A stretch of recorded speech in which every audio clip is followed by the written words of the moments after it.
Om Namo Bhagavate Vasudevaya. Om Namo Bhagavate Vasudevaya. Om Namo Bhagavate Vasudevaya. Srimad Bhagavatam, Canto 1, Chapter 2, Text 13, translation and commentary by His Divine Grace, A.C. Bhaktivedanta Swami Prabhupada. Is the verse?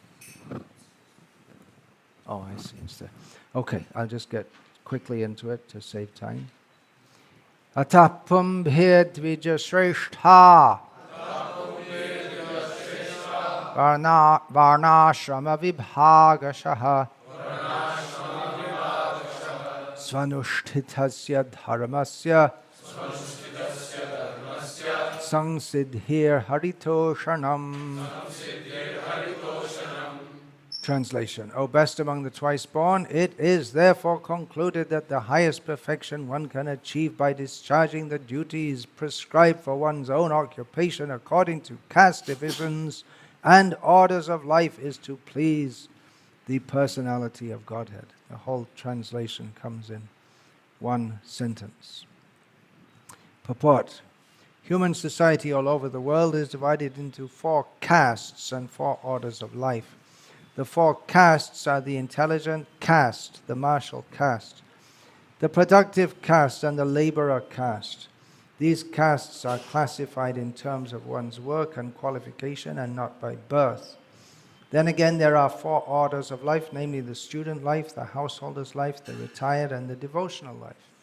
In the best interest of human society, there must be such divisions of life.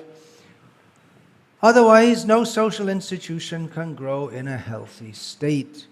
And in each and every one of the above-mentioned divisions of life, the aim must be to please the supreme authority of the personality of Godhead.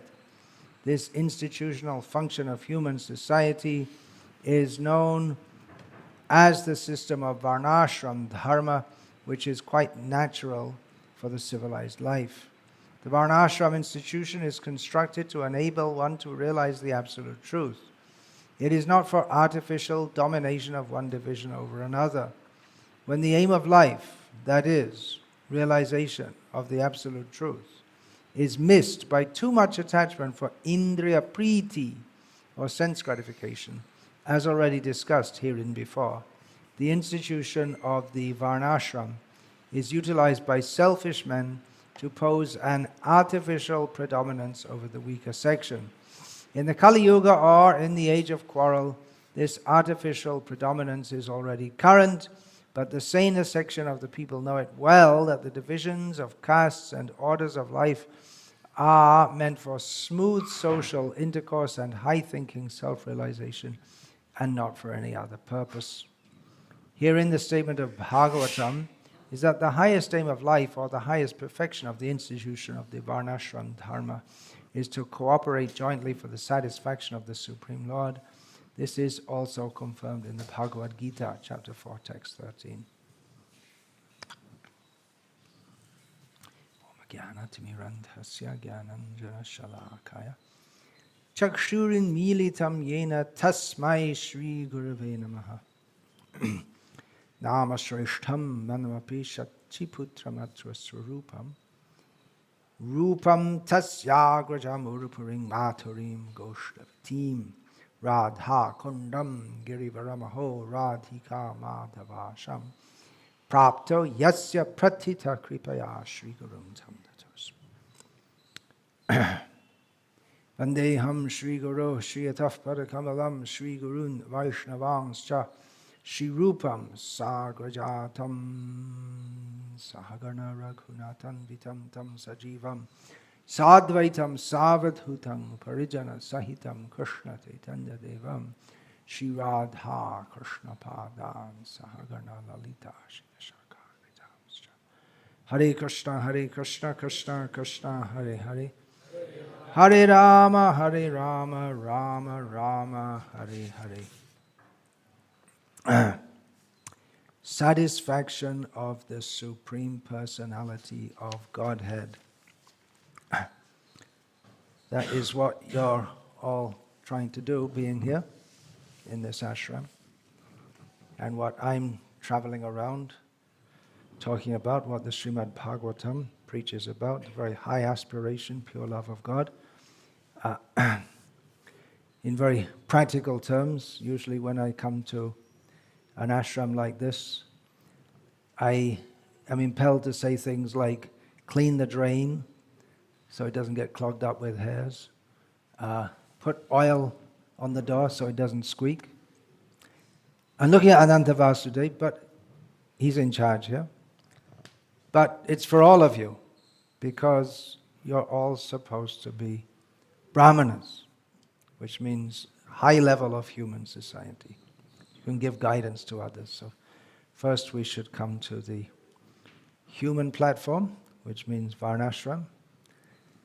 And then we can, by following the varnashram system, especially the Brahminical culture within the varnashram system, one can be elevated to the highest platform of consciousness, which is described in the next verse. Tasmade kena manasa bhagavan sattvatang patihi shrotavya kirtitavyascha dheya pujascha nityada. Therefore, with one pointed attention, one should constantly hear about, glorify, remember, and worship the personality of Godhead, who is the protector of the devotees. So we may wonder why here in the Srimad Bhagavatam there's even discussion of varnashram at all, because Srimad Bhagavatam is meant for pure devotional service. The Bhagavatam topics begin where the Gita topics leave off. Sarvadhaman parityaja mamekam sharanam vrajam. Abandon all dharmas, Krishna says, and simply surrender unto me. So all dharmas means varnashram dharma and everything connected with that. So why is it here in Srimad Bhagavatam? Why is it being discussed at all?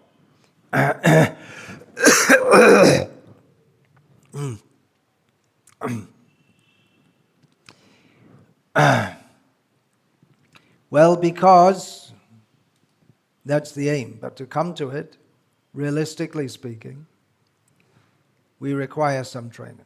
If we say, all right, Krishna says in Gita, Manmana bhava madbhakta, madhyaji mang namaskuru. Always think of me, become my devotee, worship me, bow down to me. Ananya, so many times in Gita, Krishna says, Bhaktya tvananyaya shakya, ananyas chintayantam. Just fully concentrating on Krishna without any other, ananya, any deviation from that. But we require to come to that platform, purification. So the process of purification is the process of bhakti, sadhana, and varnashram is the organization of human society prescribed by the personality of Godhead himself. Charto varnyam maya shrishtam guna karma vibhagashaha. So that, which is most conducive for practicing bhakti sadhana and just for keeping sanity in human society. Now, that might seem to be contradictory, because after all, bhakti is on the spiritual platform, which means sarvopadhi vinirmuktam tatparatvena nirmalam rishikena rishikesha sevanam bhakti ruchite. Bhakti is said to be, there are many definitions, or several definitions of bhakti within Shastra, and one of them is that when one is freed from all designations and one's concentration is on the Supreme, purely serving the master of the senses with one's senses, that is called bhakti. Now this sarvopadi vinir muktam, it's something like sarvadhaman parityaja, in as much as sarvadhaman parityaja, give up all religion, all dharma, but one dharma remains, which is bhakti dharma. or the dharma of the soul, atma dharma, jaiva dharma.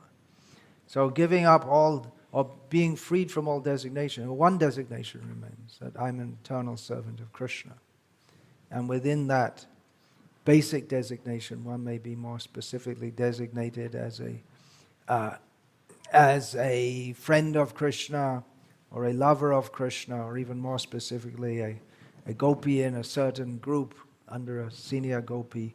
So designations remain, but they're spiritualized. Varnashram, not spiritualized, they're spiritual.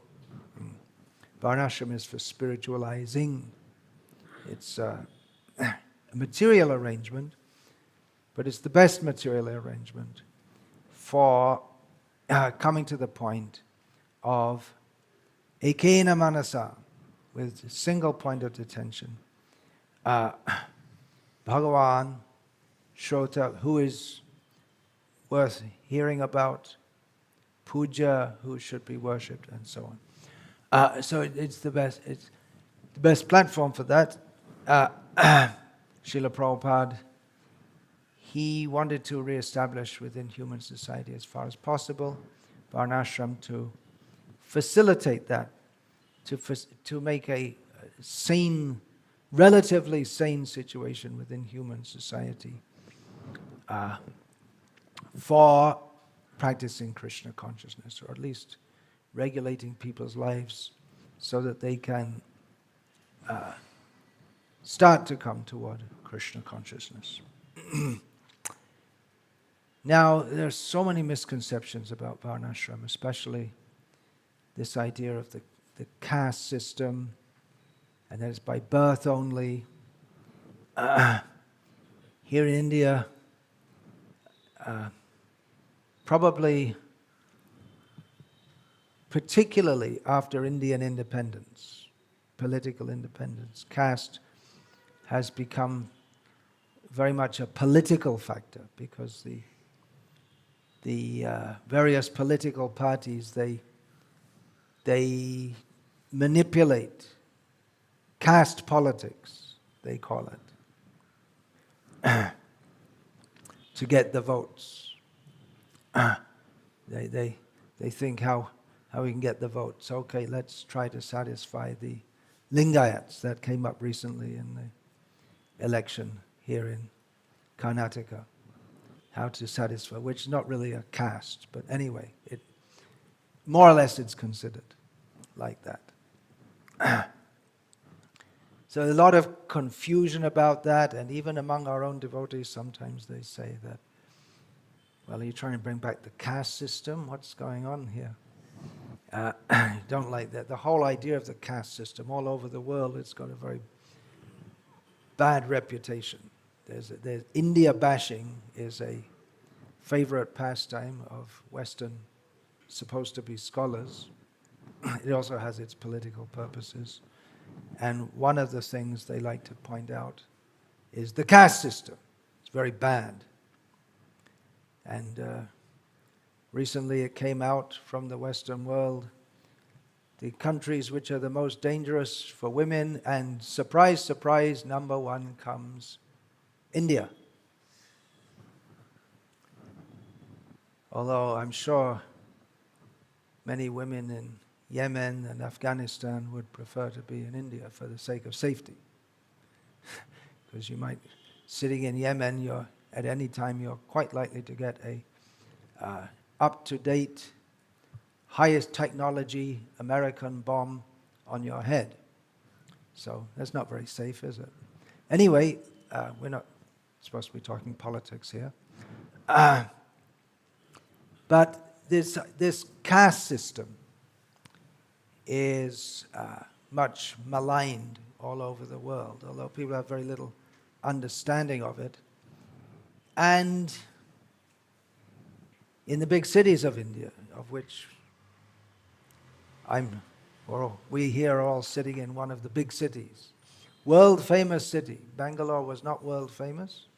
It's now world famous. At least people who are into IT, they've all heard of Bangalore.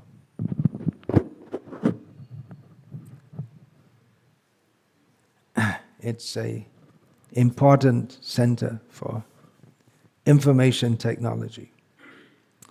World, in world terms. So it's a big city, and in these big cities, there's a large middle class, Hare Krishna, which has, just making some social analysis here, the middle class, it's not exactly a caste, but they're all merged together, isn't it? In the colleges, it's mostly what they call the forward castes. That means Brahmana, Kshatriya, Vaishya castes. And they all mix together, and in the companies, they mix, and there's no real thought of who's higher and lower, but you'll have to tell me, because I don't know, but I suspect they wouldn't like so much to mix up with what Mahatma Gandhi called the Harijans. But the forward cut, but that's another whole bunch of, what is it, Varnashram? It's a whole bunch of upadhis. I'm just making the point here that if in the modern society, the caste may be less prominent and thought about less, especially among what we may call the middle class people, and the lower caste people for political reasons, they're made to identify with their caste, and so on and so on. The Western devotees are sitting here wondering what's going on at all. They can't work it out at all. I don't think the Indian people can work it out either. It's very complex.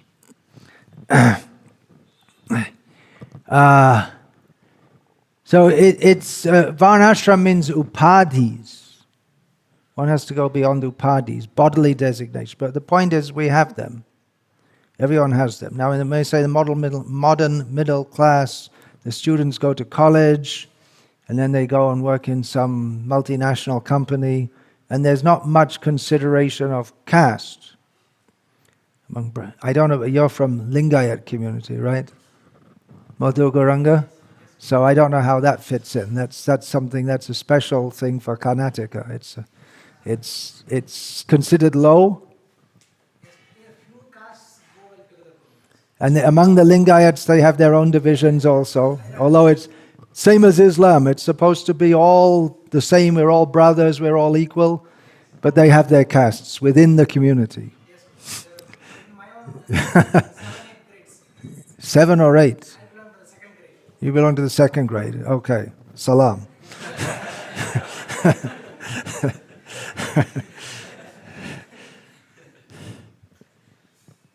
Or actually, Muslims, salam, one hand, right? They don't put 2 hands. Everything has to be different to the Hindus. But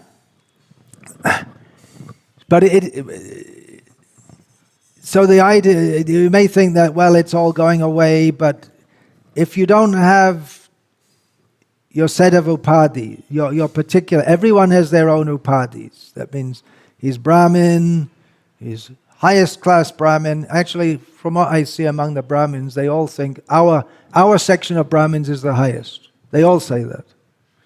And they all think the other Brahmins are lower. And it's probably like that among all the castes also.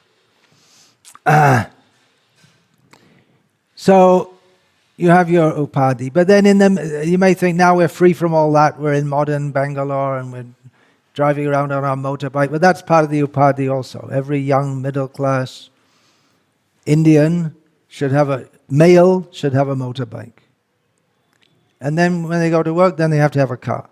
And they have to dress in a certain way, talk in a certain way, and aspire in a certain way. You have to go to a good college, and then get a good job. And it's a whole big bundle of upadhis. You see, middle class means you're a decent guy and good, well-behaved to some extent, and ambitious. And it's all given by the society. You should be like this. And now, as I was saying, don't mind that it's, you have to follow the fashion. So nowadays, recently, the young men have to have a beard, a Virat Kohli beard, his style. Hope there are no more Hindu, Muslim. Well, there will be at some point in time Hindu, Muslim, right? And that time may be difficult to sort out who's the Hindu and who's the Muslim. In Bangladesh, at the time of that was 1971, the Muslims were going around. Well, from Pakistan, the army was coming, and they were especially looking for Hindus to kill. Not so much Muslims also, but especially Hindus. So many Muslims didn't keep a beard, so they'd see their penis. And if they're circumcised, they can live. If not, one more Pakistani bullet in the head. Well, that's if they're being kind. Otherwise, they may hack them to death or more nasty ways of killing them. Bullet is quick and easy. So, hope you don't get caught in all of that. You might have to go for a quick shave. Depends which side of the fence you're on. But anyway, it's another designation. I'm a fashionable young guy, I have this beard. And then the fashion will change. Some other cricketer will come. I remember a few years ago, maybe that was 10 years ago, I was in the West, in England, and I saw all these men with very short hair and a big shikha at the back. And I said, hey, what's going on? Hare Krishna fashion is catching. He said, no, that's David Beckham, a footballer. Maybe he got it from Hare Krishna. So he was big. You see, how do I know the name David Beckham? It's everywhere. Beckham this, Beckham that. So because he had this hairstyle, so everyone follows it. And did it come in Poland? We were in Poland at that time. They had Beckham hairstyles also. Few people, not so much. He must have been big in England. I doubt if they liked him that much in Poland. He was like some. It's still going on, yeah. The point is that you can't get rid of designations. This whole world, it's a world of names, right? That's there in the second canto of Bhagavatam. So the different names are put on people, and with the name, you're told, you are like this. You are a Lingayat, second class. So you have to behave like this. Or you are a college student, so you have to behave like this. And we follow it and we take it up. So Indian middle class nonsense or English David Beckham nonsense, that's out of fashion now. It's all nonsense. A whole big stack of upadhis, material designations, and misconceptions that come with it. And it binds us in this material world. Very prominent in the modern India is the aping the West. Srila Prabhupada used that term, so don't mind if you want to get angry with me. Aping the West, and at the same time trying to keep some, I'm proud of India. I'm proud of being Indian. I don't know what exactly proud of. No, again, I don't have anything against India in particular, but why be proud of anything? I'm proud of being English. What is there to be proud of? I'm proud of being Polish. Anything to be proud of? I guess they must have something to be proud of, but what is there actually? It's just nonsense saying I'm proud of being an Indian. Proud of what? You got born in a certain body, you didn't choose it. And you're identifying with the body, which is foolish. So there's these designations. I ride on a motorbike and I listen to a certain kind of music and I dress in a certain way and have my hair in for the last couple of years or so, they have this cake on the head hairstyle. And it's all designations. So you may say, well, in Varnashram there's also designation. Yeah, because everyone has to have, you can't live without some designation, and which regulate our behavior also. But in Varnashram, it's scientifically designed according to our psychophysical reality and propensities, that it fits us. Just like we see, again, I'm talking about the middle class youth, most of them study engineering, or if they can, they get into the MBBS course to become doctors. And if they can't get a seat in India, in MBBS, because it's full up with reservations of people who are not really qualified to be doctors, but their qualification is they're born in a backward caste. So then you can go to the Philippines and study MBBS. One young woman from Bangalore recently came to see me in Salem with her family and said she's studying in Philippines. So the only problem is the students are much brighter than the teachers. And I saw that some advertisement, study MBBS, as you drive here along, see the posters, in Armenia. Now, no one goes to Armenia for anything except the Armenians. I mean, you've never heard of it? Okay, now you heard of it, and that's as much as you need to know about it. I hope there are no Armenians. They're very proud of being Armenian. Hari Vilas Prabhu, Armenian. So, but anyway, the idea to get prestigious education, engineer, but most people don't particularly want to be engineers. If you gave them the choice, what would you like to do with your life? Most of them would not say, I'd like to, whatever kind of engineer you are. And it's a very broad term, isn't it? Civil engineer, building buildings, hope they don't fall down and then you get put in prison, which happens quite often in India, doesn't it? Or the bridge falls down and then you get put in prison. It wasn't really your fault, you just designed the thing and then the contractor didn't supervise, or he deliberately put poor quality cement and the whole thing collapsed. It's quite common, as you know, here in India.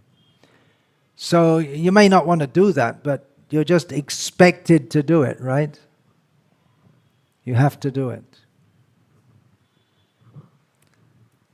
The Varnashram system, that is to see people's propensities and engage them accordingly. If someone wants to be an engineer, they can be. Of course, in Vedic culture, there's all this very complex way of life that you even need flyovers here and there, and metros, and all these. It's just not required. Simple living. But some building bridges, yeah. But in the village, people know how to build bridges very simply, especially in the rainy season. You get a few bamboos and throw them over, tie them together with coconut string, which it's all made locally. And the bamboo is cut well in advance, so it's all ready and dry. And put it over, and then you can walk over the rivulet, which comes up in the rainy season in the villages. So simple. And sometimes you see in the village, I'm talking about my own experience. I spent many years in villages in Bangladesh, which was what people would call primitive nowadays, but over a wider river, just for walking across, they may have some bamboo on both sides and then some string. It's just like ropes, and then you hold on and you shaking and this and that, but people get across. They have like that at the Lakshman Jula, don't they? That's more. It's not just string, but it's hanging in the wind, gets blown here and there. In Rishikesh, yeah. So, yeah, people, they can act according to their propensity. But so that's satisfying, that gives some satisfaction to the mind. One reason people are so discontent in modern society is that everyone's being forced to do things which they don't really want to do. And they're doing it for people who don't give a damn about them. And that's quite apparent by the fact that they make them work such long hours, especially the students who just come out, then they're immediately they get a job at very low pay, and they're forced to work very hard.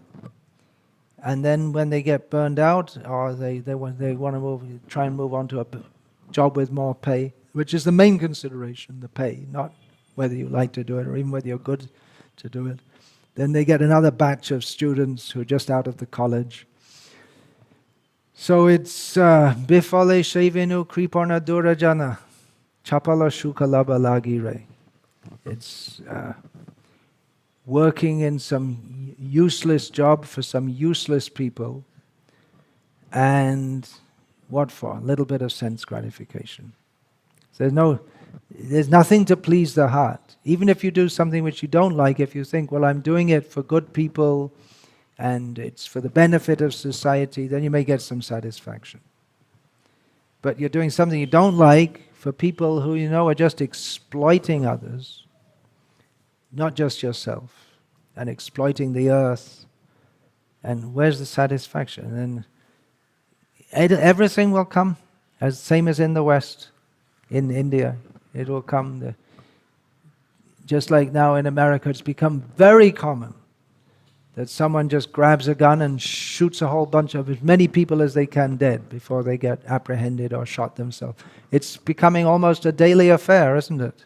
Why? Because people are so frustrated. It's so frustrated, and the whole society makes them so bad, actually. So that's coming gradually. What to do? In America, what are they going to do? They don't even they're not even thinking, what do we have to do? They stop gun sales. That's not going to stop mass killings. It's the people's consciousness has to be purified, but they have no idea of that. So the Bhagavatam is meant for giving not only the idea, but the process. Tadvag visargo janataga viplavaha. This Bhagavatam is meant for giving a revolution in the sinful life of the people. And Srila Prabhupada, he was what might be called a religious teacher or a guru, but he had a mission to revolutionize the whole human society by making it God conscious, Krishna conscious, or God conscious. In a broad way, you can say God conscious, because he said that we wouldn't force people to become Krishna conscious, but at least they should follow some religion. So if they're a Christian, they can be a Christian. If they're a Muslim, but they should practice it properly. Of course, questions like cow killing, that should not be. But cow eating is allowed, not cow killing. Yeah. That means the cow dies, then you can eat. But don't kill. And if you want to eat meat, then you can kill some buffalo or something. That's in Hindu culture. We were just discussing yesterday at the Chamundeshwari temple in Mysuru. Used to be huge balidan. That was a sign of prestige. How many buffaloes and other animals they can kill, but not cows. So for people who have that propensity, that low propensity, that's allowed within Vedic culture, under control. So it's very practical. But the aim is to always think of Krishna, and we'll speak more about that tomorrow. I decided I'll just give short classes here, if that's all right. Hare Krishna, because you usually have a short class and then go out for book distribution, which is very good. This Bhagavatam says you should be able to sell hundreds and thousands here in Bangalore. You should empty out the BBT go-downs and then get everyone to read them. And when they read them, then they'll get fed up of life in Bangalore, and you can send them all out to Priya Govinda's farm. How about that? What we can do, we can have Sankirtan Marg. People read the book, they get inspired, and they do Sankirtan all the way up to Chikmagalur district. Is it in Chikmagalur district? Yeah, they can do all the way. And only one way, they don't come back. Yadgatvar harivartante tadhama paramamama. How about that? Sounds good? Okay, do it. Hare Krishna. All glories to Srila Prabhupada. Hare Krishna.